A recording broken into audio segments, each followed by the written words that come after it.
Pura biasa mah pikir itu mah kadang. Katanya Rasulullah itu kalau berwudu cuma gunakan air segelas, dan bahkan di beberapa riwayat mengatakan jangan gunakan air banyak-banyak. Iya. Jadi saya sudah mencoba beberapa kali tapi tidak pernah bisa cukup itu satu gelas. Iya. Karena saya cuci dari tangan, mulut, hidung, kemudian usap kepala dan sebagainya. Itu tidak cukup kalau satu gelas, Ustaz. Jadi saya minta pendapatnya untuk itu karena yang saya baca di Al-Quran hanya ada 4 item. Iya. Terus kemudian ada lagi keluar bahwa boleh di mulut dan lain sebagainya. Padahal kalau memang kita kombinkan misalnya di bulan puasa, sungguh tidak relevan lagi itu berkumur-kumur itu karena bisa makruh puasanya. Karena kita tidak bisa menjamin bahwa semuanya keluar. Iya. Setengah keluar, setengah keluar. Iya. Oke, silakan Mas. Iya, jadi wudu ini memang kalau kita lihat dalam Al-Quran itu kan Allah berfirman, ya ayyuhalladzina amanu faghsilu wujuhakum wa aydiyakum ilal marafiq famsahu biru'usikum wa arjulakum ilal ka'bayn. Nah, jadi Al-Quran mengatakan, wahai orang-orang yang beriman, dalam keadaan berwudu itu faghsilu wujuhakum, cuci wajah. Kemudian usap tangan sampai siku. Kemudian kepala, kemudian kaki. Ya, jadi ini 4 ini menjadi rukun daripada wudu. Artinya 4 ini tidak bisa ditinggalkan. Adapun orang mencuci tangan dulu, mencuci mulut, mencuci hidung, bahkan ada hadis tentang mencuci jenggot, ya kan? Bahkan ada lagi hadis dalam keadaan wudu kita siwak. Sementara berwudu kita bersiwak, istilahnya gosok gigi. Sebelum melanjutkan ke anggota wudu yang lain seperti mencuci muka, mencuci kepala, kemudian mencuci telinga. Ini semua hanya didukung oleh hadis-hadis Rasulullah Sallallahu Alaihi Wasallam. Ya, jadi perintah tentang wudu rukunnya memang itu cuma 4 dalam Al-Quran, Bang Ical. Ya, cuma 4 saja.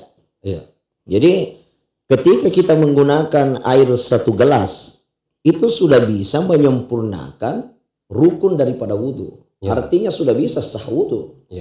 Apalagi di dalam perintah wudu itu kan kita cuma diperintahkan famsahu biru'usikum, menyapu. Menyapu dengan air anggota wudu ini. Kepala ini disapu, tidak ada mengatakan siram. Berbeda dengan kita umpamanya kalau berwudu disiram tangan sampai siku. Itu tidak cukup kalau mau disiram. 1 gelas mau dipakai siram kan tidak cukup.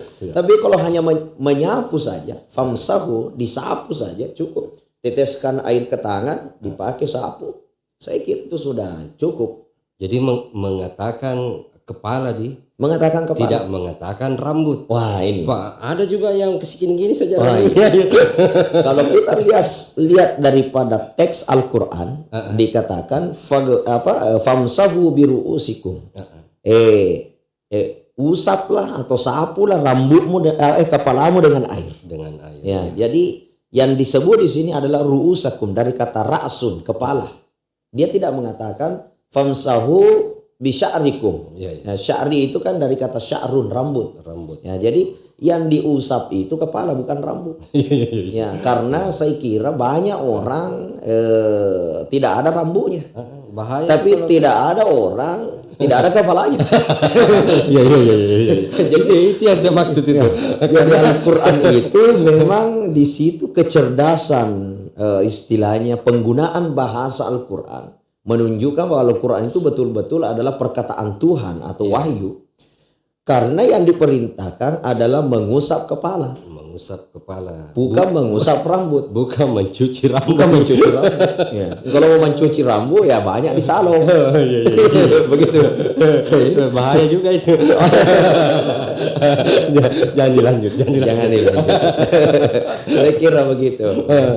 Jadi sengaja saya memulai dari membahasakan wudhu karena biasanya kan amal ibadah itu dimulai dari wudhu. Iya. Sehingga tepatlah kiranya mengambil awalan pertemuan kita hari ini adalah wudhu. Jadi ngobrol biasa saja ini Pak Ustaz karena siap. Saya pikir ini reuni kecil-kecilan. Jadi sudah beberapa tahun tidak pernah bertemu. Masya Allah, ya. Dipertemukan kita di meja ini dan satu meja. Semoga perbincangan kita tentu bisa membawa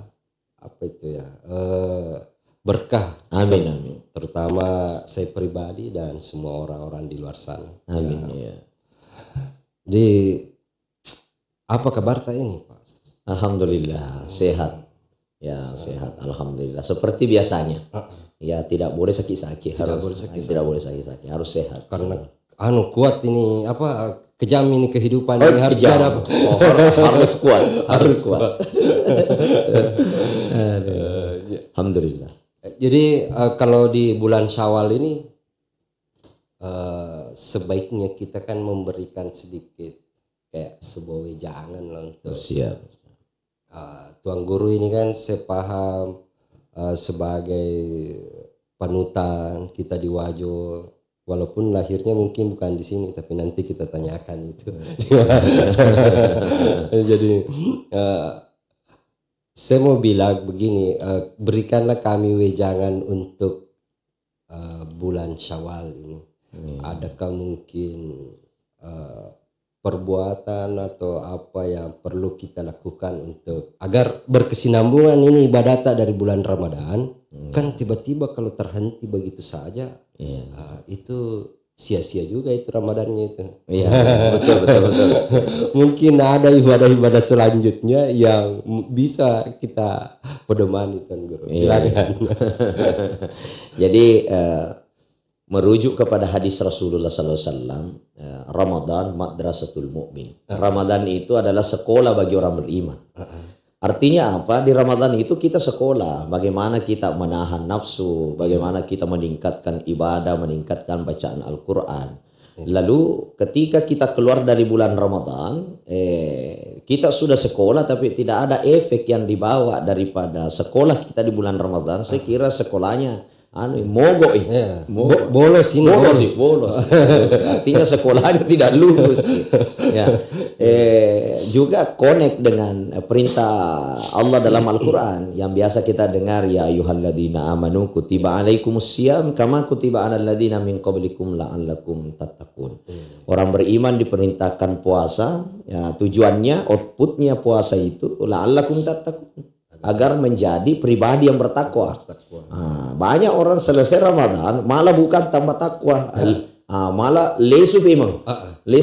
Berarti sekolahnya tidak berhasil mendidik. Itu ada anggapan dia bilang kapura nih pacapu dosaku. Gosok si Pema. Jadi dosa ini sebenarnya tidak seperti dengan barang. Ya, ada orang menganggap bahkan ada kupuri kurang ini barang ya, diisi tambah-tambah. Dosa tidak seperti itu. Kenapa saya katakan seperti ini? Tobat itu bukan bermakna menghapuskan dosa seperti menghilangkan suatu barang. Karena banyak orang yang berbuat banyak dosa tapi bisa masuk surga. Pertama, mungkin kita biasa mendengar bagaimana dosanya Abu Bakar As-Siddiq umpamanya, atau Umar bin Khattab lah, yang kita kenal orang yang memang ambisius untuk membunuh Nabi. Pokoknya yang penting bagaimana Nabi Muhammad ini bisa mati di tangannya karena dia merasa dirinya hebat. Membawa ajaran yang mengganggu ajaran orang-orang Arab Quraisy pada saat itu. Tapi dosa-dosa yang dia lakukan sampai membunuh anaknya dan lain sebagainya, dia matinya masuk Islam. Ya, masuk Islam, tobat, mati, dikatakan seluruh dosanya habis. Ya, masuk surga. Nah, ada juga kisah begini, dosanya hampir semua dosa dia lakukan. Tapi karena dia mati dalam keadaan husnul khatimah, ya istilahnya orang Bugis, nacapuri deceng. Nacapuri deceng. Gara-gara yemi ro bawa ninggarangi cek dek dosana. Betuan celi-celi gimana kedua mega tuang dosa aku. Mati setelah mengucapkan kalimat-kalimat itu, Nabi mengatakan masuk surga. Orang ini masuk surga. Jadi kalau timbangan dosa tidak adil karena hampir perjalanan hidupnya dosa mana tapi hanya karena cik dek mi bawa ro ninggarangi ro dosa-dosa anak tetik we matana. Akhirnya mereka menyadari we mau dosa tuang karo. Akhirnya Allah mematikan dia dengan kesadaran sedikit itu bukan karena banyaknya pahalanya, tapi karena Allah mengampuni dia. Jadi masalah diampuni atau tidak itu bukan seperti barang. Maka dah koma puasa karena malah capuni dosa aku, pegosi ka amro memang ini bukan barang. Jadi dosa itu bukan sesuatu yang berbentuk material yang bisa ditambah dan dikurangi dengan ukuran matematika. Bukan seperti itu. Jadi dosa pahala itu adalah rahasia Tuhan. Ya, di balik kebaikan-kebaikan kita bisa saja menjadi penggugur dosa yang masuknya menyelamatkan kita. Bisa saja tidak. Jadi ada orang di bulan Ramadan merasa dirinya mau kedemikian dia malaku, belum tentu. Ya, karena tujuan daripada puasa Ramadan itu kan menciptakan takwa. Nah, kalau tidak hadir takwa padamu tidak ada hubungannya. Kalau di tempe selalu ada takwa. Oh iya. Ada wakil rakyat kita. Masya Allah. Jadi kesimpulannya di bulan Syawal tuh harusnya seperti apa kita agar ketakwaan itu tetap terjaga. Karena kan di bulan suci Ramadan tentu kita berjuang untuk mendapatkan amal ibadah agar mencapai ketakwaan kita kepada Allah Subhanahu wa taala. Tapi ketika kita sudah tidak di luar daripada kegiatan rutinitas itu tentu akan berubah juga biasanya. Iya, namanya manusia kan. Betul. Nah, saya berharap apa yang harus kita lakukan sehingga semua proses itu mampu kita jalani dengan baik. Iya. Jadi saya kira amalan-amalan Ramadan itu harus berlanjut. Seperti umpamanya di bulan Ramadan kita belajar menahan tidak makan, tidak minum secara lahiriahnya. Iya. Tapi outputnya itu kita kan diajarkan dalam puasa itu menjaga lisan, menjaga lidah, atau menjaga nafsu kita jangan sampai membabi buta. Sehingga kita dalam puasa itu disuruh jangan sampai kita membenci, mengucapkan kata-kata kotor, kan hilang itu pahala puasa tak. Jadi keluar dari bulan suci Ramadan hakikatnya puasa ini dibawa. Selesai Ramadan ya mudah-mudahan membentuk karakter kita tidak pembohong lagi. Membentuk karakter kita tidak menipu lagi. Itu yang harus dilanjutkan. Kemudian peningkatan ibadah di bulan Ramadan kan selalu mengaji. Selalu mengaji. Jangan sampai selesai Ramadan napa jema ngaji. Dena nang kanita Quran na mo songko na gatut to. Dena nang kanale songko. Itu. Jadi menurut saya ibadah Ramadan itu harus diikuti, dibawa pada bulan Syawal dan selanjutnya. Itu tanda bahwa kita lulus sekolah di Ramadan itu. Membentuk takwa tadi. Kalau keluar dari Ramadan tidak terbentuk takwa berarti Ramadan kita gagal. Makanya di bulan Syawal ini diminta kita berpuasa lagi. Untuk melanjutkannya salah satu sunnah Nabi kita melaksanakan puasa 6 hari namanya puasa Syawal. Kata Nabi ketika puasa Syawal dilakukan selama 6 hari seperti dia berpuasa 1 tahun penuh. Jadi sama 1 tahun penuh. Sama 1 tahun penuh. Tapi jangan lagi dikali-kali Bang Ican. Bilang gue tidak perlu makan 1 tahun kak puasa 6 hari setelah saya biar mi dosa dulu kalau aku kayak lain karena ada di 1 tahun. Ada 1 tahun tidak bisa berarti tidak terbentuk takwa namanya itu. Tidak bentuk takwa. Begitu. Jadi mungkin saya waktunya bertanya dulu bagaimana ceritanya sehingga bisa masuk. Masya Allah kita dengar tadi saya sengaja loncat-loncat untuk bertanya Syawal dan wudhu itu kan sesuatu yang tidak bukan pada tempatnya, tapi saya sengaja kasih melompat meyakinkan diri saya bahwa memang proses jago ceramah. Nah, itu mungkin bagaimana awal kisahnya itu bisa kipigi mondok. Kalau saya nih ya, kalau saya mungkin mirip-mirip kita dari kampung yang pelosok yang tidak ada informasi apa-apa di sana. Waktu itu saya tidak ada televisi di desaku pasti. Iya. Di desa tetangga saja kalau mau nonton, saya ingat film Mahabharata itu. Kita berkumpul di satu rumah ya. Iya. Jadi sangat jauh informasi untuk didapatkan. Berbeda dengan hari ini, tentu sangat mudah anak-anak kita mendapatkan informasi sehingga dapat memilih dia mau sekolah di mana, mau jadi apa. Kalau kita dulu benar-benar angan-angan. Nah, cuman kebetulannya saya punya SD itu namanya SD Mapideceng. Iya.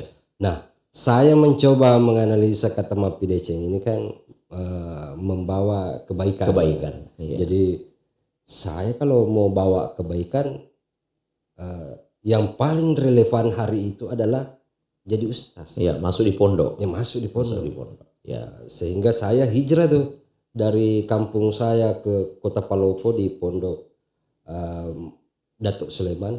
Nah, pondok modern Datuk Sulaiman Kota Palopo itu jaraknya mungkin sekitar 80 kilo dari rumah saya. Jadi saya hijrah juga ke sana untuk mendapatkan ilmu itu agar mapdece. Cuma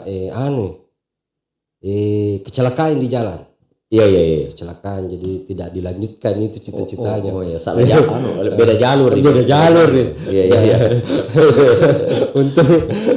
Nah, saya mau dengar kisah ini dari mana awalnya sehingga masuk mondok. Silakan.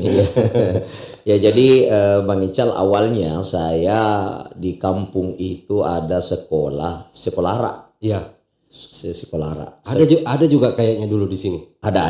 Ya, jadi sekolah ra ini adalah sekolah agama lah gitu. Jadi saya masuk di sekolah ARA itu dulu namanya MDA, Madrasah Diniyah Awaliyah. SD sekarang. Ya, sekarang SD. Jadi MDA ini adalah sekolah yang sederajat SD yang mempelajari tentang agama Islam. Ya, dasar-dasar agama, akidah, fikih dan lain sebagainya. Saya masuk di sana. Kemudian pada saat saya sekolah, mungkin itu adalah karunia dari Allah. Saya punya banyak kelebihan dikasih oleh Allah. Seperti umpamanya bisa azan, bisa mengaji, suara lumayan lah. Jadi suatu ketika di sekolah itu ada perlombaan, lomba azan, lomba mengaji, kemudian lomba pildacil, dakwah. Jadi setiap ada lomba itu saya selalu menjuarai, termasuk lomba mengaji, lomba dakwah itu saya selalu juara. Jadi sudah kelihatan memang bibit-bibitnya. Iya, itu diberikan oleh Allah memang dari situ saya ada bakat lah dalam dakwah itu. Iya. Akhirnya karena saya waktu kecil orang tua memang kasihan, bisa dikatakan hidup sederhana, bahkan dibawa sederhana, Bang Ical.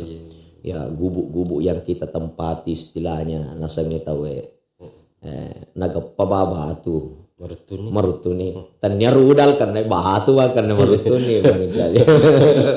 Jadi saya hidup di sana bersama orang tua sambil saya sekolah.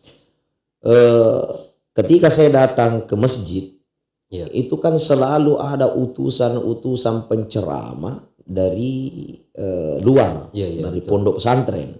Salah satu utusan itu dari pondok pesantren Asadiyah Pusat Sengkang. Terinspirasi lah ini. Terus saya terinspirasi malah. Enaknya orang datang berdakwah, dihargai, dihormati, dikasih topa. Dikasih gitu. Wah, begitu. Kemudian saya kagum lah melihat penceramah, melihat imam-imam taruh yang diutus itu. Akhirnya guru saya waktu di MDA itu menginginkan saya masuk di pondok Asadiyah. Masuk di sana karena punya bakat katanya. Tapi bersambut ceritanya ini dengan keinginan orang tua kan? Bersambut dengan keinginan orang tua. Cuman persoalannya orang tua ini tidak punya dana. kendala juga ini. Nah, ini kendalanya. Dia kan duit. Iya. Tidak ada dana. Nah, dia yang kusur. Ada yang kosong. Iya. Pada saat itu saya tamat MDA dan tamat SD lah pada saat itu. Iya. Saya sudah mau pergi ke Sengkang untuk masuk sekolah, tapi orang tua saya melarang. Ibu saya, alasannya aku lebih pakai makam aja anak. Tidak ada uang. Padahal dia mimpikan anaknya ini menjadi seorang ulama, ustaz. Iya, dia menginginkan sekali tapi terkendala dengan uang. Tapi saya tetap memaksakan diri, Bang Ical. Memaksakan diri bagaimana saya bisa sekolah di pondok karena saya terinspirasi tadi. Iya. Akhirnya saya masih ingat itu orang tua jual tanah. Sampai jual tanah. Ada tanahnya kasihan. Ya sedikit saja tapi tanah ini dijual. Orang tuh sempat menangis. Tapi tidak sia-sia aja tadi itu. Iya, insya Allah. Karena terganti dengan Dan masjid kuliah. Alhamdulillah. Jadi nanti kita bahas. Lanjut. Jadi orang tua ini dia jual tanah, menangis dia jual tanahnya. Pertama karena saya sudah mau sekali. Kemudian ada keluarga yang mau beli. Keluarga ini juga istilahnya orang taliwak-liwak toh. Nasabah analisim. Karena tahu kita butuh kan. Kita butuh. Nah, kalau kita saja lebih tapi si kom itu bawang. Saya kira itu murah sekali. Murah sekali, tapi ya udahlah karena saya memang mau sekali masuk di pondok. Cukuplah untuk dipakai pergi. Cukup untuk mulai pendaftaran masuk asrama. Jadi kelas 1 saya sanawiyah itu berjalan dengan baik karena ada harga tanah dari orang tua. Iya, masih ada stok. Masih ada stok bekal-bekal ini. Bekal-bekal. Naik saya kelas 2 sanawiyah itu mulai dari listrik, asrama, habis itu sudah tidak saya bayar, bahkan SPP tidak terbayar. Dikeluarkan? Tidak dikeluarkan, tapi guru sudah beberapa kali memberikan surat teguran. Terbina. Istilahnya teguran pertama itu saya sudah harus keluar dari asrama. Bagaimana perasaan waktu itu langsung itu tiba-tiba? Saya dawan itu, Bang Ical, saya dawan itu. Betul-betul saya dalam keadaan Dena gagal ya. Pak aja nih. Dena gagal. Jadi dalam keadaan galau, saya keluar dari asrama tapi barang-barang masih ada di asrama. Cuma sudah tidak enak juga karena teman-teman sekolah juga saya mengatakan. Mesiri-siri itu. Dena itu nak aja. Satu mohon rubah ini mati indro pas asrama. Dena sana wajah, mau listrik ini terus wajah ya begitu. Sudah tidak enak. Cuma saya barang-barang masih di asrama. Saya keluar, Bang Ical. Jalan-jalan di luar pekarangan pondok, kadang-kadang saya duduk termenung. Tiba-tiba saya ketemu dengan salah satu pengurus masjid yang ada di depan kompleks pondok pesantren Asadia waktu itu, Masjid Lapung Koda. Disinilah terbuka. Di situ saya ketemu. Dia mengajak saya untuk jadi tukang sapu di masjid. Mas sering. Jadi saya masih ingat itu, saya jadi tukang sapu di masjid itu, intinya bersih masjid. Ya kok mana dipel ya gitu. Pokoknya intinya saya mengurus kebersihan masjid. Waktu itu saya ditawari gaji itu saya masih ingat 350.000. Wah, luar biasa itu. 350.000. Sedangkan biaya asrama yang harus saya selesaikan itu 100.000. Wah, ada perinya ini setiap bulan. Sedangkan gaji saya itu kan 350.000, berarti saya ada keuntungan sekitar 250.000 setiap bulan. Minimal sudah meringankan beban. Jadi lambat laun saya menjadi tukang sapu masjid. Sesekali ketika muazzin tidak ada, Pak Bangero tidak ada, saya yang azan. Dan suara saya juga bisa diandalkan lah kalau azan. Nanti kita coba. Kita coba nanti. Begitu. Jadi waktu sekarang sudah tidak seperti itu. Tapi memang waktu itu suara saya lumayan lah kalau azan. Akhirnya saya kadang-kadang disuruh azan karena enak mungkin didengar oleh panitia. Saya punya pangkat naik. Selain tukang sapu masjid, sudah jadi muazzin. Saya jadi muazzin. Artinya saya ditambah jabatannya. Tambah tuh honornya. Tambah honornya. 2 kali lipat honornya. Jadi begitu saya menjadi tukang muazzin, honor saya bertambah. Sekolah saya terus berlanjut. Lanjut sekolahnya. Lanjut terus sampai saya tamat sanawiyah. Selesai saya pertengahan saya sekolah, selebihnya kelas 2 sanawiyah. Saya memasuki bulan Ramadan waktu itu diutus oleh pondok pesantren keluar dakwah. Saya masih ingat pertama kali saya keluar dakwah itu di Kabupaten Sidrap. Wah, luar biasa itu, langsung antar kabupaten. Iya, lintas kabupaten. Satu di kukalahkan karena saya kelas 1 sudah dikirim. Ya, saya kalah di situ karena saya kelas 2 baru dikirim dakwah. Iya. Cuma mungkin masih di kampung. Kalau saya sudah lintas kabupaten. Iya. Masalahnya saya juga tidak mau kalau di luar kabupaten karena pikir-pikir wah kayaknya saya belum sanggup. Iya. Tapi namanya juga perintah sekolah ya dilaksanakan. Ya, sama posisinya. Jadi saya diutus oleh pondok pesantren Asadiyah waktu itu untuk dakwah di Kabupaten Sidrap. Dan Kabupaten Sidrap ini saya ditugaskan 1 bulan. Waktu itu selesai dakwah, honornya luar biasa. Artinya di masa-masa itu honor tidak kecil, kalau 8 juta sampai 10 juta itu tidak kecil. Itu langsung dapat sampai 8 juta. Sampai 8 juta. Masya Allah. Jadi pada saat itu selesai saya ceramah dakwah, saya kembali ke pondok itu, saya beli motor. Motor itu motor bekas, saya masih ingat, Honda Legenda. Legenda mereknya, Legenda.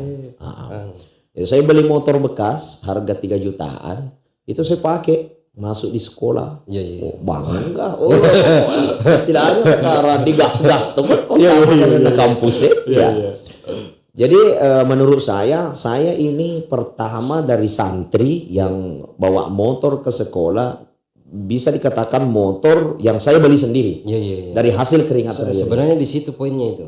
Karena beli sendiri. Banyak orang punya motor. Tapi mereka beli motor orang tua, mungkin orang tuanya yang belikan, atau ya pokoknya mereka adalah orang yang mapan memang dari turun-temurun. Sedangkan saya ini adalah orang yang tidak punya apa-apa, tapi saya beli motor dengan motor belian perolehan sendiri. Itu kan rasanya beda itu. Luar biasa beda. Senangnya. Kalau kita yang beli sendiri daripada kita bergantung dari orang tua. Nikmatnya itu luar biasa. Jadi saya beli motor waktu itu, alhamdulillah.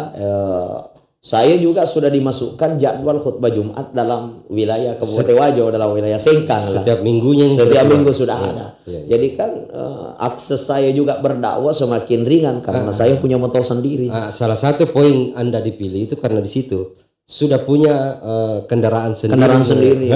Tidak perlu lagi. Kalau yang lain mungkin butuh tanpa auto, umpamanya mungkin dia butuh lagi butuh juga dijemput. Dan lain sebagainya. Kalau saya tidak perlu dijemput. Ya, cukup diundang, tidak perlu diantar pulang. Tidak jalangkung ini. Jadi kalau diundang datang sendiri, pulang sendiri. Ya, tapi bukan jalangkung. Alhamdulillah. Jadi dakwah itu terus berjalan, Bang Ical. Tapi bagaimana bisa masuk terjun ke bisnis? Jadi kan selain kita dikenal sebagai pendakwah di luar sana itu, Ustaz Asmar Lambo itu dikenal sebagai entrepreneur, bahkan biasa menjadi pemateri kalau tidak salah, pemateri bisnis. Siap. Nah, ini kalau orang dekat-dekat sama selalu dapat berkah. Saya salah satunya dulu sering jalan karena berkolaborasi di dalam membina pondok pesantren.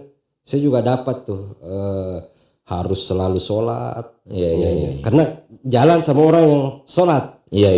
Andai kata saya jalan sama orang yang tidak sholat, bolong-bolong juga sholatnya. Jadi itu ada hikmahnya. Nah, termasuk bisnis. Bagaimana ceritanya kita bisa terjun ke dunia bisnis? Bahkan waktu itu cukup miris ya. Waktu itu kalau saya tidak salah rumahnya itu yang ditempati kayak murubum itu.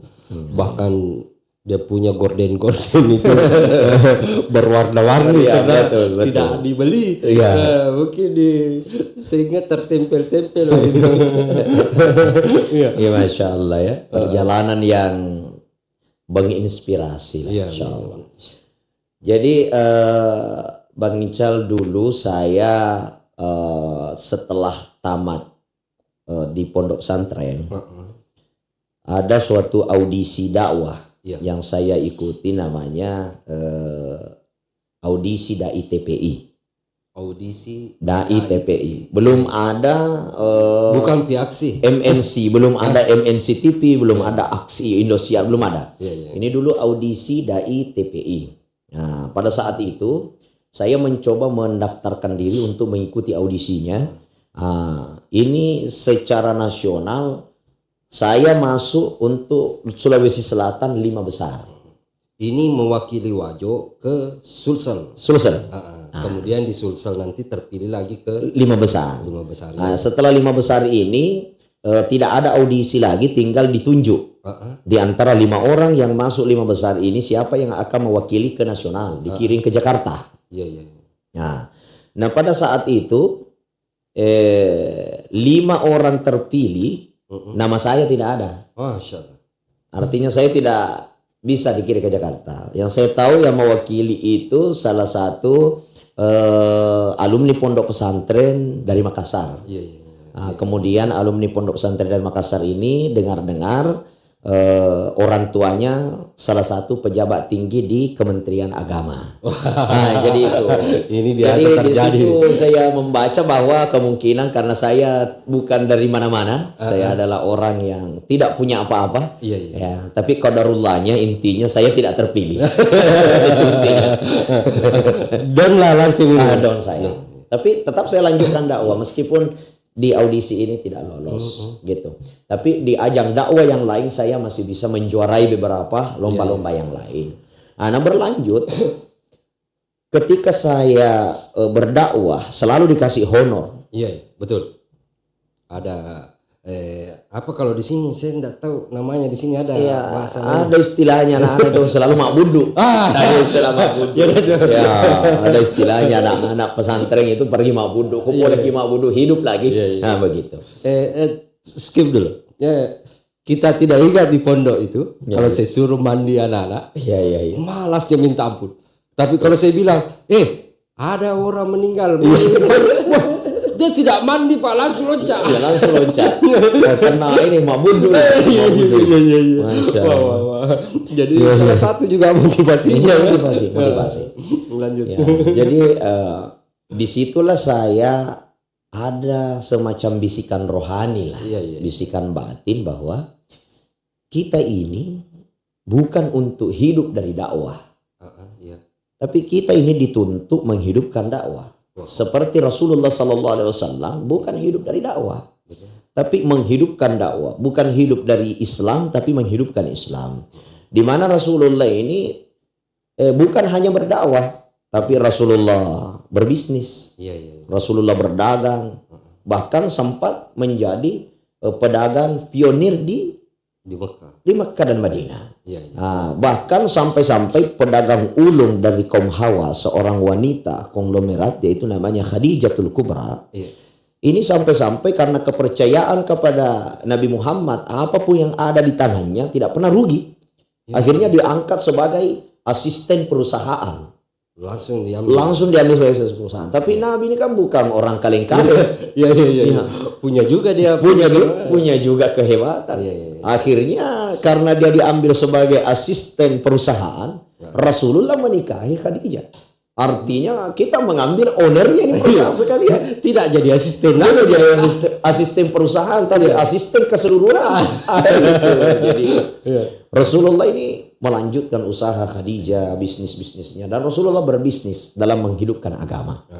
Disitulah saya memulai berpikir bahwa kalau kita lihat andainya orang berdakwah saja menjadi profesi yang harus kita jalankan sebagai orang beriman, Nabi tidak berbisnis. Tapi Nabi sambil berbisnis, berdakwah dia berbisnis. Jalan bisnisnya, jalan dakwahnya. Nah, sebenarnya kalau ini jujur ini bukan, mungkin kacamata Tata tidak seperti itu, tapi itu kacamata orang di luar sana. Bilang Ustaz Asmar Lambo itu beriringan naiknya, naik ibadahnya, naik juga bisnisnya. Nah itu yang perlu kita bagi di sini. Jadi banyak masyarakat di luar sana berpikiran, kalau orang masyarakat itu kan awam kan selalu bilang Mas Sandro ya pelaris. Oh iya. Tapi kan tidak mungkin juga kalau Ustaz menjadikan pelaris. Pasti ada kunci-kunci atau rahasianya ini yang dipegang sehingga menjadi pebisnis yang, karena tadi sudah jelas tuh pedomannya adalah Nabi Muhammad untuk masuk ke dunia bisnis agar dakwah tidak menjadi tumpuan mata pencarian. Kemudian masuklah bisnisnya awalnya ini bisnis apa? Jadi mengawali bisnis ini juga ya tidak semudah yang orang bisa lihat seperti saat ini. Jadi saya mengawali bisnis itu dulu itu seperti yang Bang Ical lihat sendiri. Saya tuh sewa-sewa rumah. Dan rumah panggung yang saya sewa bukan rumah panggung yang bisa ditempati. Apa mata bu mana nih jasa nih onrei Malibu kino ya. Jadi rumah panggung ini yang saya tempati adalah di bawahnya. Di bawahnya saya bersihkan. Gordengnya itu pun ya kita cari kain-kain bekas yang kita pasang sebagai gordeng. Di bawahnya itu saya menjual. Saya menjual barang-barang campuran. Bahkan saya memulai dengan menjual pulsa. Dulu itu masih digesek-gesek itu. Pulsa gesek-gesek kan ada kartu-kartunya itu digesek itu uang 100 rupiah. Kemudian keluar nomornya masukkan di HP, pulsanya masuk. Itulah dipakai menelpon begitu. Karena dulu belum ada internet. Belum. Ya masih telepon. Ya kita memakai Nokia 3310. Begitu saya masih ingat itu. Jadi saya jual-jual pulsa, dari situ berkembang saya buka loket pembayaran. Jadi saya memang mengikuti itu tren-tren bisnis yang bisa kita perputarannya bagus. Jadi begitu melihat perubahan harus langsung mencari peluang bisnisnya. Saya langsung peluang bisnisnya. Saya buka loket. Jadi dulunya itu orang bayar listrik kan bentuknya masih manual. Di mana ketika tidak dibayar 1 bulan datang PLN cabut. Langsung dicabut. Ya mati si listrik di kampung. Jadi saya mengambil peluang menyelesaikan loket ini agar orang bisa melakukan pembayaran listrik. Mempermudah orang datang bayar secara online gitu ceritanya. Karena ini sudah bisa online menggunakan komputer yang kita sambungkan dengan Telkom itu karena ada jaringannya. Kemudian modal saya cuma modal beli 1 komputer. Dulu komputer kan besar itu pada televisi beli 1 komputer kemudian menyambungkan dengan jaringan. Itulah kita pakai jual voucher. Kemudian termasuk perkembangan PLN tidak lagi menganjurkan penggunaan meteran yang dibayar per bulan, tapi menggunakan token. Masuk ke token. Jadi saya jual-jual token lagi, karena perkembangannya seperti itu. Jadi ketika orang tidak bayar listrik, tidak beli token, ya mati sendiri. Tidak perlu ditagih lagi. Tidak lagi dicabut. Tercabut dengan sendirinya. Jadi tidak bertugas lagi malaikat mencabut. Otomatis nyawa libur malaikat pencabut nyawanya PLN. Otomatis tercabut. Artinya otomatis mati kalau tokennya habis. Ya saya jual beli token, termasuk saya sudah memulai jual beli tiket pesawat domestik. Nah, Jakarta Surabaya, Makassar Jakarta, Makassar Kalimantan. Termasuk saya menjual tiket-tiket kapal laut, kapal Penny, mana lagi kalau kapal-kapal swasta, Parepare Bajoe. Pokoknya saya jual-jual tiket. Melihat perkembangan itu, akhirnya saya beralih untuk mengelola haji dan umrah. Tapi pengawalan daripada haji umrah ini saya harus berangkat dulu. Karena kalau saya tidak berangkat dulu kan susah saya mengajak orang. Karena ikut tuh dek topo misalnya makanya maga mau delik nak bay nak tapi itu silo mere tahu kan gitu. Sebenarnya ya betul tu pikiri keceraan je biar kuku dia tu ya jadi makanya gitu ya camu cerita dari kami tapi artinya ada tetap jawabannya tapi istilahnya kurang kuat. Mungkin kita bisa jawab bahwa sama dengan orang belum menikah bisa nasihat perkawinan. Atau orang belum pernah mati tapi bisa cerita tentang kematian. Nah, saya kira itu jawaban, tapi kurang kuat kalau dalam nilai bisnis karena kita belum mengalami. Gitu. Jadi saya mencoba waktu itu cari travel karena saya sangat udah ada perasaan ini mau kelola travel haji, umroh, mengajak orang ke tanah suci seiring dengan perkembangan dan profesi saya sebagai seorang ustaz penceramah memang connect dengan bisnis haji dan umrah karena ini adalah bisnis yang ada hubungannya dengan ibadah bahkan masuk kategori rukun Islam di mana haji itu kan masuk kategori rukun Islam. Jadi pada saat itu saya mencari travel, saya tidak mencari di Sulawesi Selatan. Carinya di luar. Carinya di luar. Itu adalah salah satu bentuk strategi bisnis. Karena kalau saya cari di Sulawesi Selatan, orang yang saya dapatkan untuk berangkat umrah, nanti dia bilang, maka tuh sini kalau di Jogja nak ke kantor. Kantor di Jakarta kan nak tapi lo Jakarta kalau nasapa ipu sana, kayak begitu. Jadi akhirnya saya bekerja sama dengan salah satu travel Jakarta. Pada waktu itu dia katakan, Ustaz kalau mau berangkat umrah gampang. Ajak saja 10 orang untuk berangkat, Ustaz ikut gratis mendampingi. Pada saat itu semangat saya kalau cuma 10 orang dengan bekal ketika saya dakwah bisa menyampaikan ke jamaah kalau ada yang mau umroh ini. Dengan bekal memang saya senang marketing, senang berbisnis. Akhirnya saya selalu menginformasikan ke keluarga, teman, kerabat, jamaah ketika saya dakwah, ketika pembinaan majelis taklim saya mengisi, saya selipkan. Siapa tahu ada yang mau haji, mau umroh, bisa daftar lewat saya. Ini kan relevan dengan kegiatan relevan dengan dakwah saya, dengan kegiatan saya. Jadi pada saat itu qadarullah yang mendaftar mau berangkat umrah itu keseluruhan terdapat 28 orang. Melebihi target. Hanya 10 diharapkan. Saya malah bisa dapat 28 orang. Saya sampaikan kepada travel yang saya ajak kerjasama di Jakarta itu, dia mengatakan, wah luar biasa ini Pak Ustaz, 2 boleh berangkat ini gratis. Wah saya ajak istri. Dapat gratis 2 orang. Ya saya berangkat umrah itu bersama dengan istri, perjalanan gratis. Nah sampai di tanah suci kita sangat senang. Karena kita sudah sampai di tanah suci. Cuma ironisnya ada ujian saya dapatkan. Di mana travel yang memberangkatkan kami pada saat itu tidak ada tiket pulang.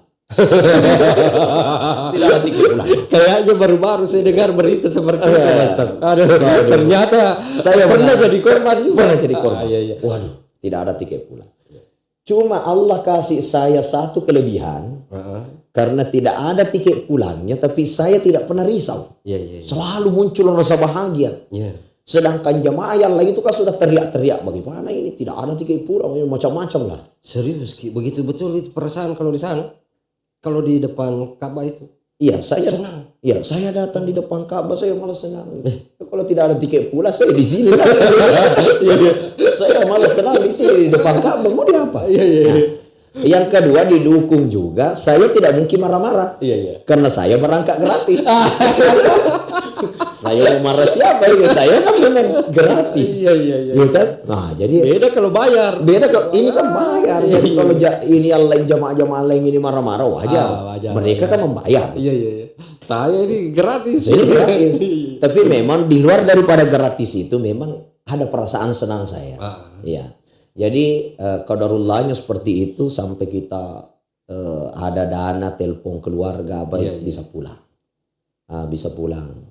Dapatlah tiket ini untuk pulang. Dapat tiket murah-murah bisa pulang. Sampai Indonesia bikin travel. Sampai di Indonesia saya bikin travel karena bekal saya terhalang di Saudi pulang karena travel ini lari dan tidak ada tiket pulang. Menghilang dia di saat jamaah banyak-banyaknya berada di Saudi. Tapi termasuk berani memang karena yang begitu-begitunya itu resiko-resiko seperti itu kan terjadi itu. Bahkan baru-baru lagi kita dengar ada lagi seperti itu. Nah ternyata dulu juga pernah ada seperti itu. Kira-kira menurut tak ini itu karena apa itu? Jadi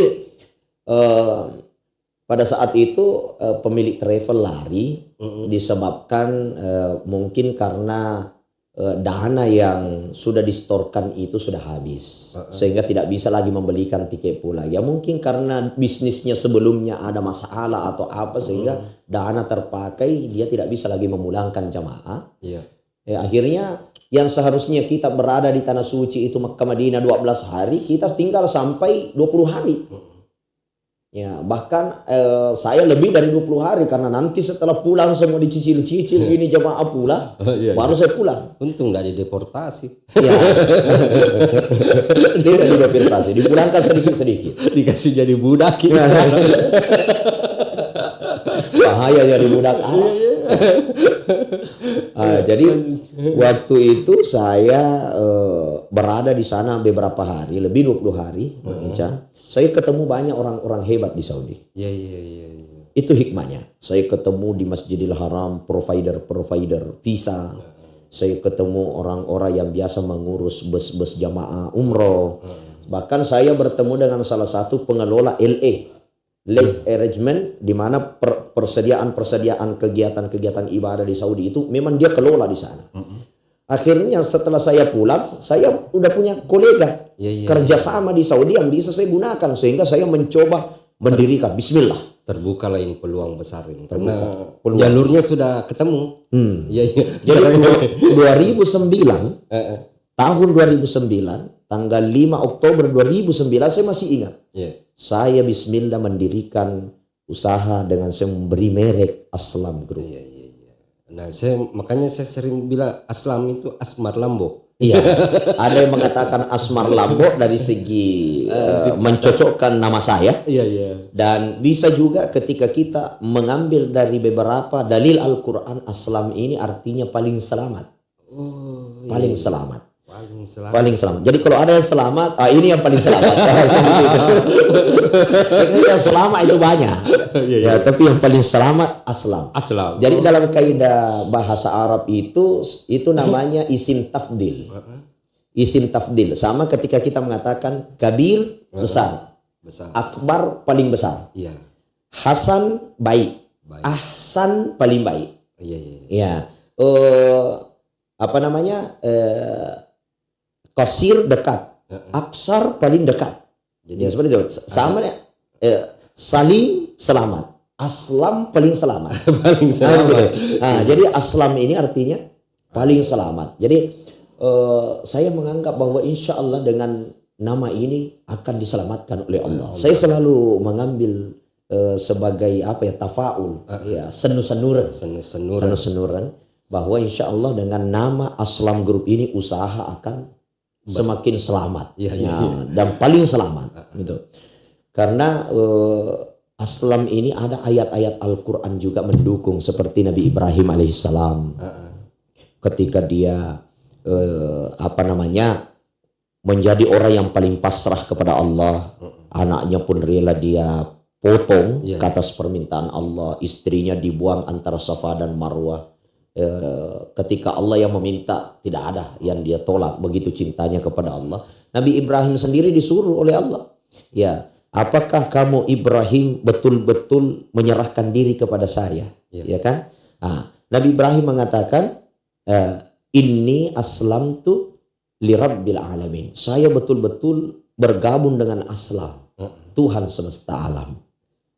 Yang paling selamat. Yang paling selamat. Maksudnya saya betul-betul menyerahkan diriku sepenuhnya kepadamu ya Allah untuk mencapai puncak keselamatan itu. Ya aku maka yang kali ngamak kepada jin ini. Setan ya. Setan ya. Pakai gere anakmu. Iya. Jadi luar biasa. Ya. Jadi itulah saya mengambil inisiatif memberi nama Aslam tahun 2009, Aslam Group. Saya mendirikan travel haji dan umrah. Berjalanlah itu dengan baik hingga saat ini, alhamdulillah 25 tahun. 25 tahun berjalan dengan lika-liku yang banyak. Aslam Group hari ini sudah memberangkatkan ribuan jamaah umrah. Berarti belum lahir kau Sam? Belum lahir. Jadi belum lahir. Belum. Iya kan saya ingatnya itu memang jual tiket di situ. Jual tiket. Tapi yang paling kuingat tuh jual pulsa. Betul. Jual pulsa betul. Iya. Jadi berjalanlah usaha satu demi satu berrentetan sampai hari ini berjalan dengan Aslam Group. Nah, di umroh dan haji itu tentu banyak sekali masalah-masalah yang akan kita temui. Iya. Kalau saya sih berpikirnya dulu sama. Saya pikir apa travelnya ini yang lupa memanage keuangannya. Iya. Ternyata di balik itu setelah saya ambil diri saya ikut sama tuan guru waktu itu, ikut melihat situasi, wah ternyata tidak mungkin itu travel yang mau bos. Iya. Karena masa dia mau rusak bisnisnya. Iya betul. Hanya karena uang misalnya 25 juta, 50 juta. Sejauh apa sih sampai dia diselewengkan? Tapi pada dasarnya memang ternyata kita semua mendapat ujian. Iya. Jadi kayak dulu misalnya, jadi saya mengucapkan juga terima kasih karena sebenarnya saya tidak pernah punya keinginan pergi umrah. Kenapa saya tiba-tiba kepengen? Hanya karena gagal memberangkatkan orang tua masih hidup. Tapi syukurnya waktu itu ditolong sama tuan guru membadalkan kadarullah aja gratis lagi. Berarti orang tua sudah umrah karena sudah dibadalkan. Insya Allah mudah-mudahan diterima oleh Allah Subhanahu wa taala. Kan waktu hidup ibu itu saya bantu hajinya, tapi bapak juga harus saya bantu, tapi dia sudah meninggal kan lewat badal itulah. Alhamdulillah. Jadi saya pikir, oh memang ketika kita mau haji atau umrah bukan perkara mampu atau tidak mampu, tapi kita akan dimampukan oleh Allah ketika memang kita yang diundang. Nah, masalah yang tidak sampai ke sana ataupun sampai di sana tidak bisa pulang dan lain sebagainya itu bukan murni kesalahan travel. Itu ujian buat dia supaya dia tidak berangkat karena memang belum dimampukan oleh Allah untuk belum diundang. Tapi tidak banyak orang yang bisa menerima sinyal-sinyal Tuhan itu. Banyak orang ketika dia ditimpa ujian dia membabi buta. Oh memang ini travelnya memang menipu lah apalah ya itu karena mereka belum bisa menangkap bahwa umrah dan haji ini adalah panggilan Allah. Bukan panggilan travel, bukan panggilan pemerintah, tapi ini adalah panggilan Allah. Kalau belum waktunya datang corona. Kalau belum waktunya mamusu sirah. Jadi macam-macam ya. Jadi itu cuma penyebab-penyebab yang terjadi yang seharusnya kita bisa mengambil hikmah bahwa ini adalah ujian dari Allah. Mirip tadi itu Pak Ustaz, waktu awal-awal ditinggal di sana memetik hikmahnya sih. Salah satu hikmah yang saya dapat itu saya banyak ketemu dengan kolega-kolega, bahkan sempat saya berpikir bahwa kalau tidak ada tiket pulang saya tinggal di sini, saya sudah di depan Ka'bah. malah saya dapat lain hikmahnya itu ku ingat dulu itu mobil rongko-rongko tadi itu mobil itu. Kalau sekarang mobil mewah Pak. Alhamdulillah. Itu kan bagian daripada ikhtiar dalam beramal usaha. Alhamdulillah.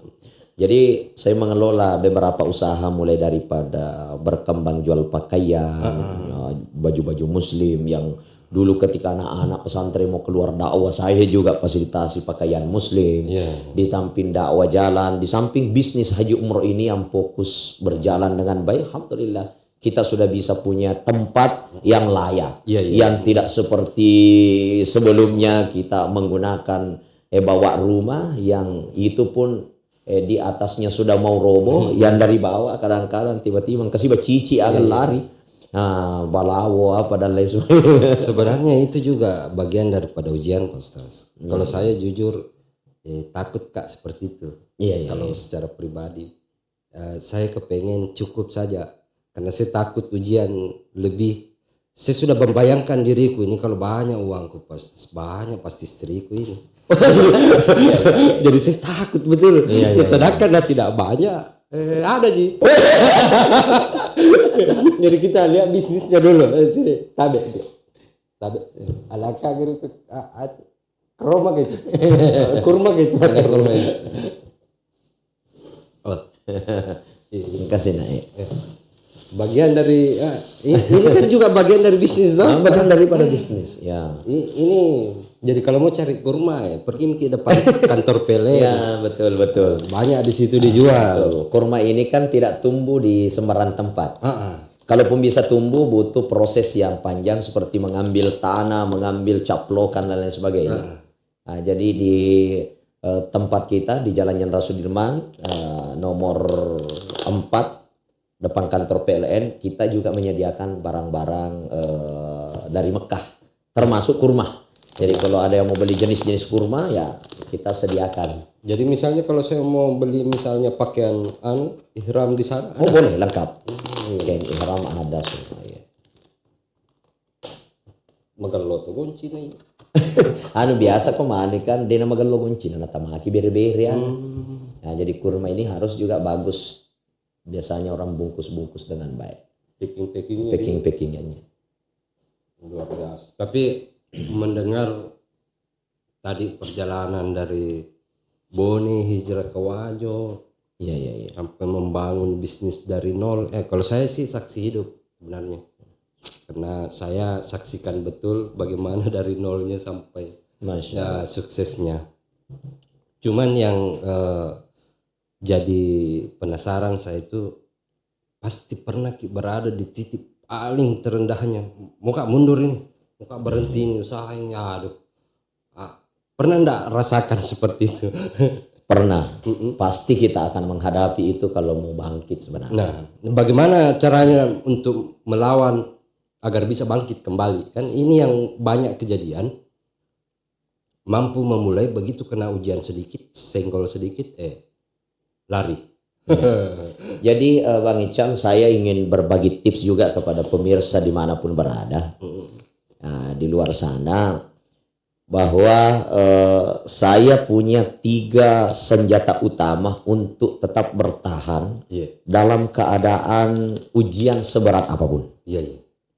Yang pertama, saya punya senjata itu tentu fokus kepada tujuan. Karena tujuan kita ini ingin berkembang, ingin mencapai apa yang kita inginkan, cita-citakan dalam sukses di bisnis tersebut. Apapun yang menimpa, apapun ujiannya, saya tetap selalu istiqomah. Kan ada orang baru kena angin sedikit, rubah bisnisnya. Baru kena angin sedikit, tinggalkan, cari lagi bisnis baru. Jadi dia selalu memulai tangga baru, akhirnya tidak pernah sampai kepada puncak tangga-tangga yang dia inginkan. Kayaknya begitu juga saya berumah tangga itu pasti. Begitu. Saya diingatkan itu sama teman. Iya. Ini saya punya sudah seperti keluarga. Jadi waktu mulai dari bujang sampainya berumah tangga sampai punya anak, dia ikut sama saya. Iya. Jadi tibalah masa saya suruh lagi pergi beli kau pergi beli kompor. Iya. Kompor gas. Oke, pergi dia. Iya.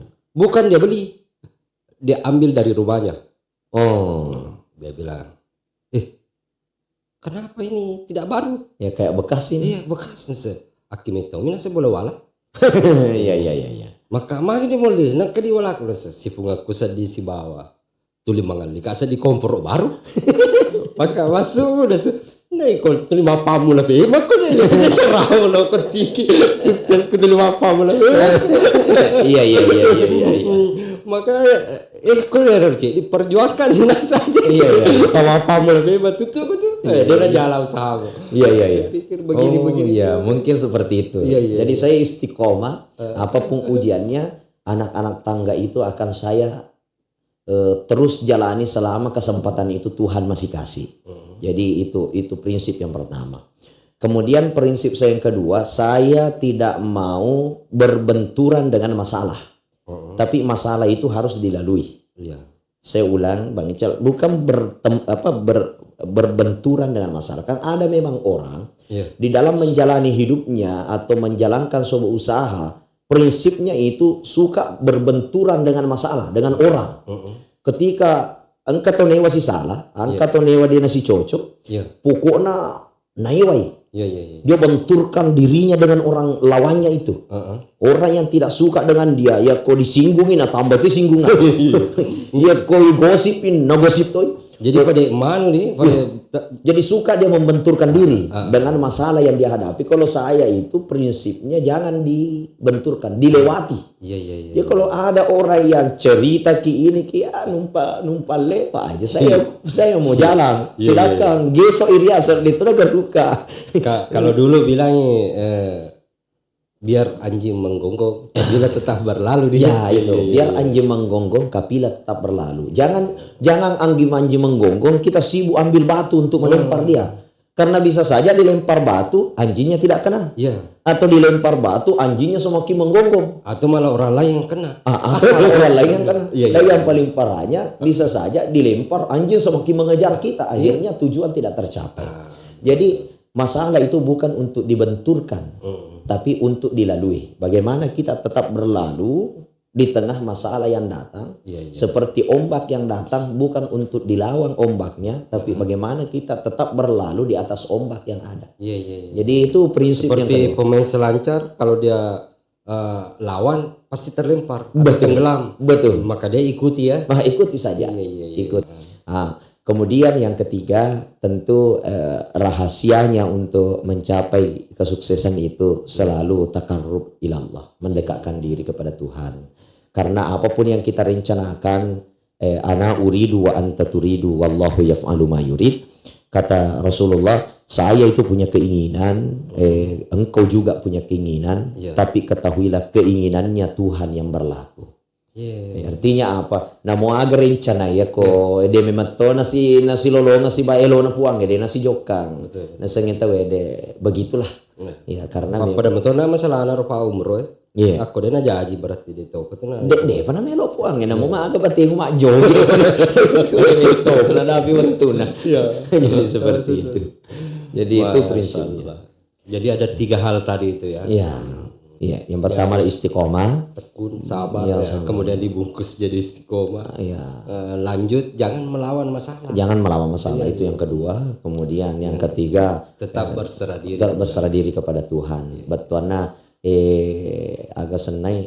Tarima metone ro dalek decemu atau dalek jamu. Betul. Harus bisa menerima apa yang menjadi takdir kita. Karena ada ungkapan seorang sufi besar namanya Ibnu Arabi. Dia mengatakan begini, bagaimana mungkin engkau merasa hamba Tuhan sedangkan engkau tidak menerima takdir Tuhan.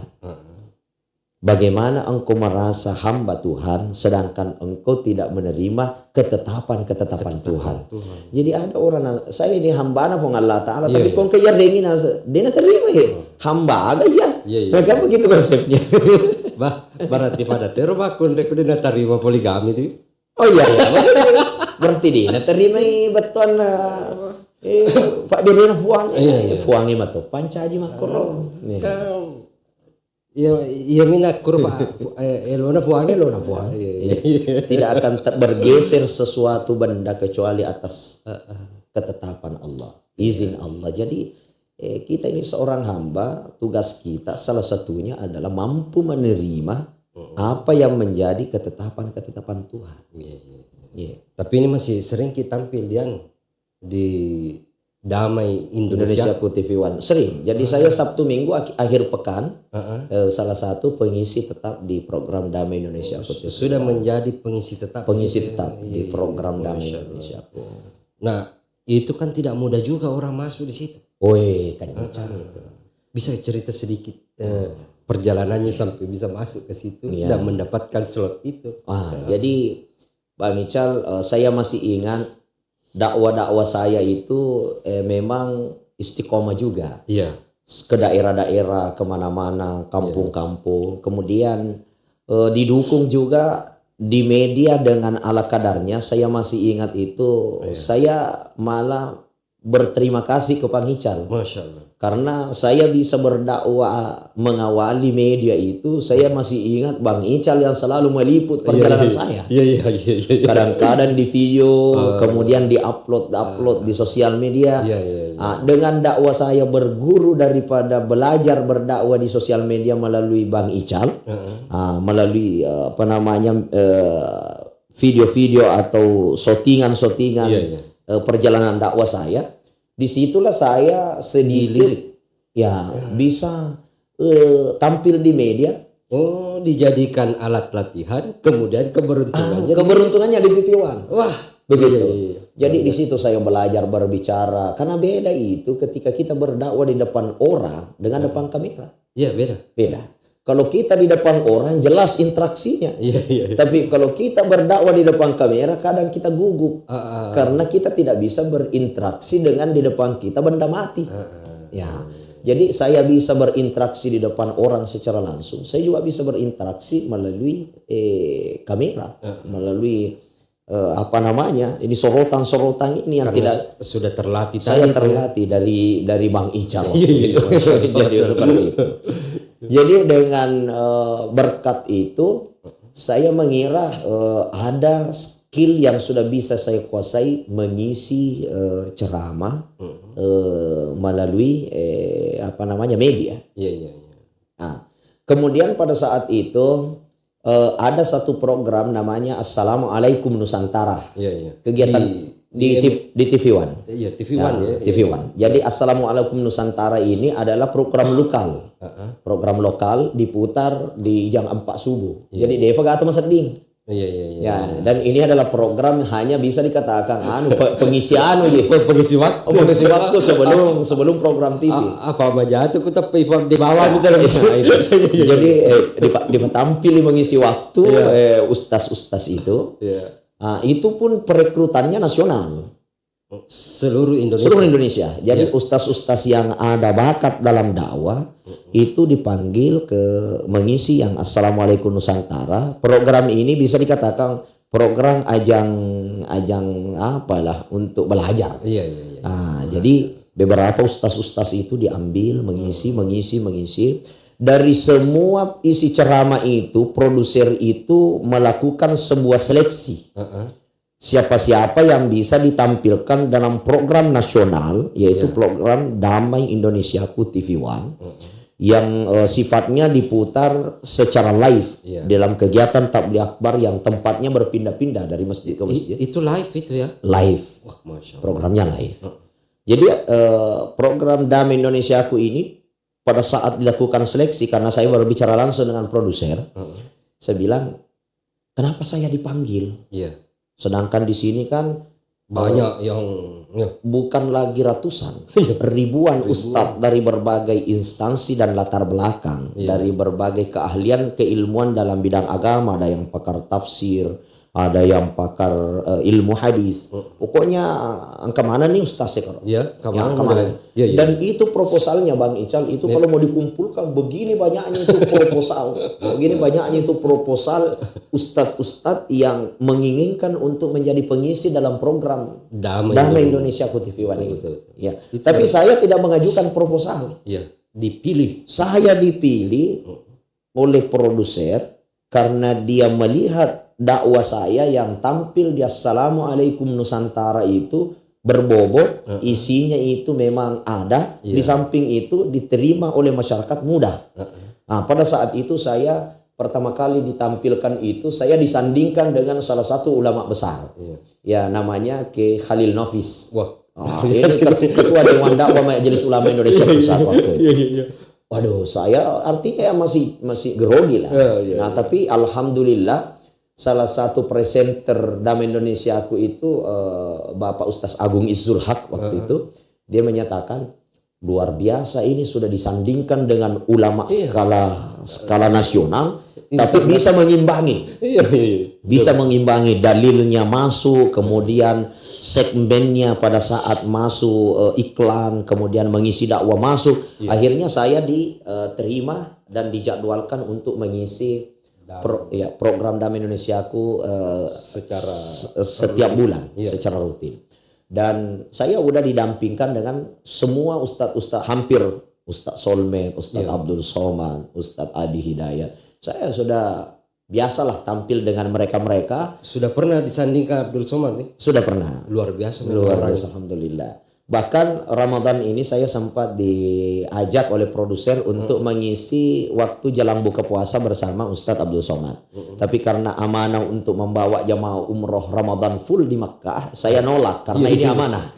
Jadi bukan berarti saya sombong menolak berdampingan dengan Ustadz Abdul Somad yang memiliki job viral, job besar, tidak. Tapi karena namanya amanah harus saya mendampingi jamaah umroh, ya saya tinggalkan itu, saya mengisi. Ada jadwal yang harus saya temani, dan itu tidak kalah juga. Betul. Ya, maksudnya kalau jamaah umrah jalan besar ya istilahnya biar enggak dapat gaji.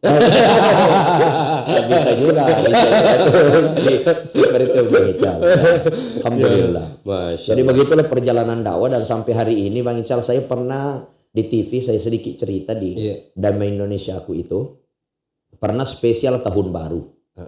Tahun baru 2024. Tahun baru 2024, Tabligh Akbar menyambut tahun baru 2024. Saya yang diminta oleh TV One mengisi Tabligh Akbar itu. Pada saat itu saya juga langsung ditawari oleh salah satu sponsor namanya Wadimor. Yang sarung Wadimor. Jadi saya diminta untuk menjadi bintang iklan. Ternyata di bintang iklan itu hitungannya per detik. Masya Bang Ical, per detik. Jadi saya hanya dikasih waktu 5 menit iklan tentang Wadimor. Berbicara tentang bagaimana bagusnya sarung Wadimor, kemudian mengiklankan dengan menggunakan sarung itu, bagaimana saya bisa tampil agar mereknya itu nampak. Hanya saya berbicara 5 menit saja.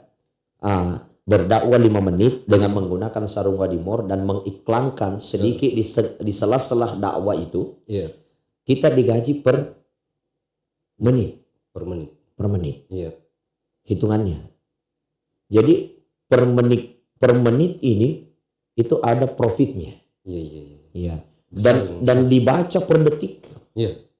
Jadi setiap pembicaraan itu dibaca per detik, yang dihitung profitnya per menit.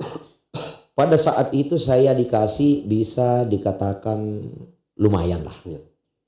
Cukup bangun rumah. Kalau untuk rumah-rumah ini cukup bangun rumah. Jadi cukup 36. Jadi saya mengatakan begini, Bang Ical. Ternyata memang rezeki itu kalau sudah waktunya Allah kasih, ada saja. Kenapa hanya dengan bicara 5 menit bisa menghasilkan yang seharusnya 1 tahun kita kelola. Yang biasanya kita keluar dakwah 1 tahun tidak bisa sampai. Tidak bisa dapat. Jadi di situ alhamdulillah terbuka semua jalur-jalur pertolongan Allah di bidang itu. Sebenarnya itu tidak datang dengan sendirinya. Saya paham bahwa itu ada amalan-amalan yang, tapi kalau pemirsanya tahu itu tadi sempat disinggung sedikit. Cuma saya belum masuki. Itu bisa dimasukin enggak itu? Boleh aja. Jadi amalan-amalan itu tadi disinggung saja sedikit. Nah, biar lebih jelas karena banyak nih. Kalau di kita di sini Bugis banyak sekali pantangannya. Bahkan naik rumah tidak mau potong kambing, tidak mau potong beli kendaraan, tidak mau potong kambing, tidak mau potong. Aku bilang salah kok itu. Kalau Tuan Guru saya lihat malah makgire Pak. Nah, tadi disinggung sedikit cuma lebih ini agar dapat menjadi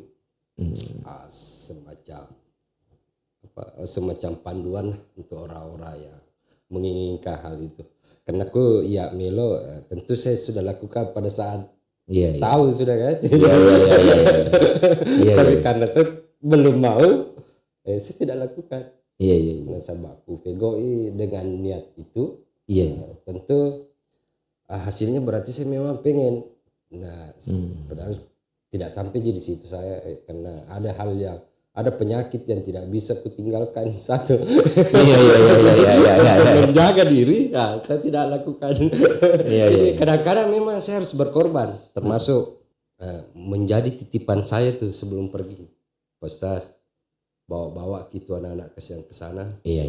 Rindu mereka itu dengan Baitullah. Iya. Insya Allah akan jadi doa termasuk sama saya. Karena dibadalkan, digratiskan lagi. Iya. Saya selalu doakan Aslam Group bahwa semoga berikan terus kesuksesan dan kelancaran. Termasuk dari artinya tadi saya baru tahu artinya ternyata paling selamat. Iya.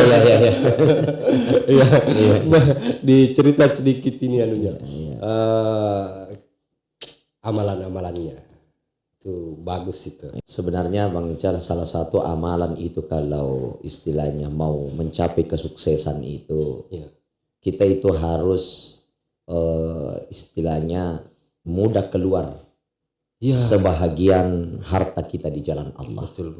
Iya, membantu saudara kita seperti orang-orang yang ikut dengan kita umrahkan gratis. Iya. Ya, kalau memang mereka kurang ini, kita bantu mereka apa yang bisa kita bantukan. Ya, jadi itu saya lakukan sebagai amalan-amalan. Selain daripada itu, saya tidak pernah melupakan orang tua. Jadi sampai mati pun saya berbuat baik kepada orang tua. Jadi dulu-dulu orang tua itu saya biayai saya ini karena saya ini tidak ada apa-apanya kalau umpamanya orang tua ini dilupakan. Waktu beliau masih ada ya? Waktu beliau masih ada. Setelah beliau meninggal dunia, saya berniat apabila orang tua saya meninggal dunia, saya harus bangun masjid. Saya berikan nama atas nama orang tua. Jadi alhamdulillah di kampung halaman itu 2025 kemarin kita sudah meresmikan masjid atas nama orang tua, jadi Masjid Haja Siti Arisa yang ada di Kampung Baru Kabupaten Bone. Alhamdulillah jamaahnya luar biasa. Mau meludak terus setiap malam, bahkan ustadz-ustadz yang ceramah itu memang saya pilih. Jadi 30 hari Ramadan itu saya pilih untuk menjadwalkan ustadz dari pesantren Asadiyah, ada yang dari pesantren Macope, kemudian saya ambil dari Makassar, dai-dai Kondang, bahkan sampai ustadz dari Bulukumba. Saya gilir semua jadwal masuk di masjid itu untuk dakwah. Jadi masyarakat itu berbondong-bondong karena penceramah-penceramahnya setiap malam terganti dengan dai-dai yang istilahnya dikenal. Kemudian di samping itu masjid itu saya sediakan imam khusus, tentunya ya hafalannya bagus, kemudian memang penghafal Al-Quran. Jadi masjid itu alhamdulillah berjalan sekarang dan bisa teman-teman keluarga atau mungkin sahabat di luar sana kalau ada ingin jalan-jalan bisa ke masjid itu. Alhamdulillah sudah difungsikan dengan baik. Ya, jadi harus ditambah di situ, Ustaz. Saya pengalaman kemarin jalan touring itu, itu kan yang sangat membantu itu adalah masjid-masjid yang memang di situ menyiapkan segalanya, air. Alhamdulillah, alhamdulillah. Jadi masjid itu apa yang dikatakan oleh Bang Ical itu kita sudah lakukan sebahagian. Seperti saya menyediakan di situ satu freezer. Freezer itu kami mengisi air minum dingin, mengisi minuman-minuman seperti itu untuk minuman orang-orang yang datang sholat atau mungkin orang safar sementara berjalan. Kemudian mereka butuh istirahat dia singgah. Yang kedua, tempat itu kami sediakan teras khusus untuk orang-orang yang mau istirahat. Mau dibikinkan gazebo. Kemudian WC-nya itu dengan kamar mandi kita sediakan di bagian depan. Jadi ketika orang lewat, mereka bisa singgah mandi, bisa buang air dengan mudah karena WC-nya di depan. Ada juga masjid itu memang dia simpan di belakang. Sehingga orang itu takut, sehingga ditambah lagi ada keranda mayatnya disimpan di situ. Ada keranda mayat ada kali. Jadi orang biar mencerit takut juga semua. Begitu. Jadi di masjid itu steril, tidak ada keranda. Dan kita memang tidak memasukkan mayat di tempat itu. Jadi ngerar keranda. Jadi WC-nya kita simpan di depan rapi, ada cermin, jadi dia seperti tempat yang memang nyaman untuk pengunjung. Ya, jangan disimpan lagi keranda mayat di situ, takut orang. Jadi masjid ini non keranda mayat. Keranda itu disimpan kalau mau di kuburan mau mensimpan. Nanti kalau umpamanya orang meninggal datang ambil dari sana. Bilang itu dapat itu. Tempo nasa bangun masjid. Nataruh nasa kota amal aku lagi sisa na mura nih tak bangun nih cani lepak kapan mana kena taruh keranda mayat aku. Berada saya ini tahu datang. Masya Allah. Jadi seperti itu Bang Ical. Rahasianya pertama, jangan lupa sebahagian daripada harta kita itu ada hak-hak orang-orang yang kurang mampu. Ya, jadi selalulah berbagi. Kemudian di samping itu kita harus ingat orang tua. Kemudian tentunya yang paling penting juga tidak bisa kita lupakan adalah apa yang kita hasilkan, apa yang kita dapatkan, sisipkan untuk akhirat kita. Nah, itu yang terpenting. Bekal ya. Bekal. Karena harta kita itu kan cuma 3. Apa yang kita makan habis, apa yang kita pakai sampai rusak, kemudian yang kita amalkan untuk akhirat kita, itulah yang menemani. Itulah istri yang paling setia. Jadi setiap orang memiliki 3 istri. Ya. Istri pertama itu adalah apa yang kita pakai.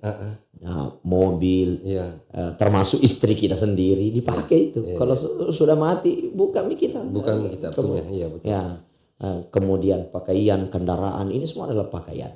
Kemudian apa yang kita makan selesai begitu. Beli roti, beli ini, beli beras, dimakan selesai. Itu aja rezeki kita. Kemudian yang ketiga, inilah istri yang ketiga paling serius dan paling setia, yaitu apa yang kita amalkan menemani kita sampai di alam kubur, sampai di akhirat. Itulah yang kita bantukan kepada orang-orang yang ada di sekeliling kita. Amal jariah. Amal jariah kita. Sebenarnya pengen ngobrol lebih lama lagi, tapi kayaknya waktunya ini kalau tidak salah saya tadi itu sampai 4 jam ini. Karena sebelum asar sekarang sudah selesai sholat isya pukul 20. Tadi itu pukul 14.15 15 lewat 16 17 18 19 20 5 jam 5 jam tapi sebahagiannya jadai.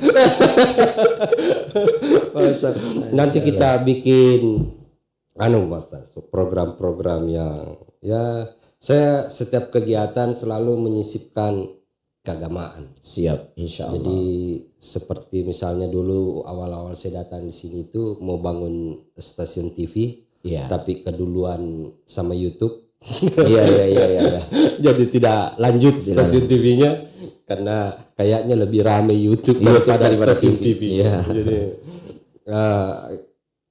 itulah kisah-kisah sukses, tapi saya selalu menyimpan persoalan agama di depannya. Iya. Termasuk nanti mungkin ini kan masih awal-awal untuk tahun ini. Insya Allah. Ini podcast ini juga awal untuk tahun ini karena baru Pak Haji Sudirman Meru yang mulai. Kalau yang lain tuh cuma storytelling. Masya Allah. Hanya potongan-potongan video ya. Sempat jadi karena memang belum serius sih. Kalau saya dulu kemarin niatnya bilang, Anda sudah dipanggil dulu Pak Ustaz. Siapapun nanti itu, yang jelasnya harus dimulai dengan keagamaan. Iya betul. Insya Allah agar menjadi nilai manfaat, menjadi dakwah juga. Betul. Ini harus dijalankan, tentunya diselingkan dengan nilai-nilai keagamaan, dakwah-dakwah agar pemirsa juga selain mendapatkan berita tentang perkembangan dunia, perkembangan pemerintahan, juga bisa mendapatkan informasi tentang bagaimana kehidupan yang abadi nanti di akhirat.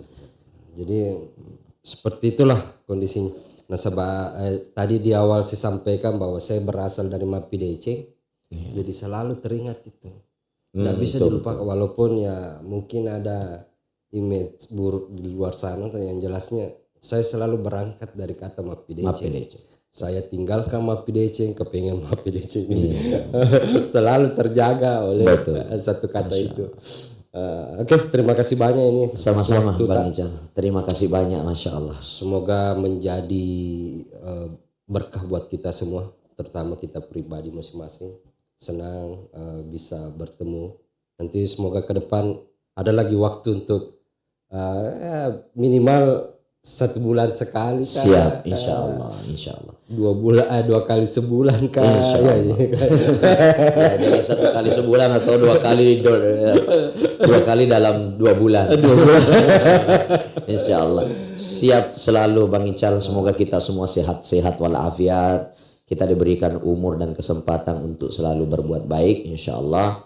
Nah, kalau tidak ada jadwal di TV One atau mungkin jadwal Safari Dakwah Nasional, insya Allah saya akan selalu menyempatkan diri atas undangan Bang Ical. Bagaimanapun saya banyak terbantu dalam awal-awal saya berdakwah dalam dunia media.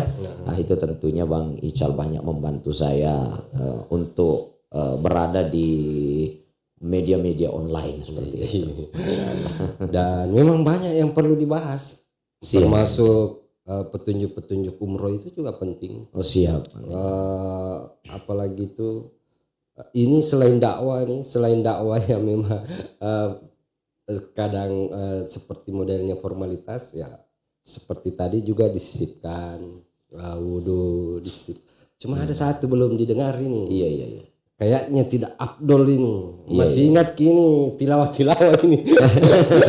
Iya. Saya bahkan pernah dulu menyarankan kalau mau bikin konten atau ceramah sisipkan sisipkan itu tilawahnya karena jujur masuk mangalah disedia rokman caji maki tadarus naro ya. Iya. Ada videonya itu saya posting buat. Alhamdulillah. Cuma suara dina nafadar yolo. Ya, tapi ro barakahnya ro bahasa Al-Qur'an. Ya. Tanrana tanya bahasa tu biasa. Iya.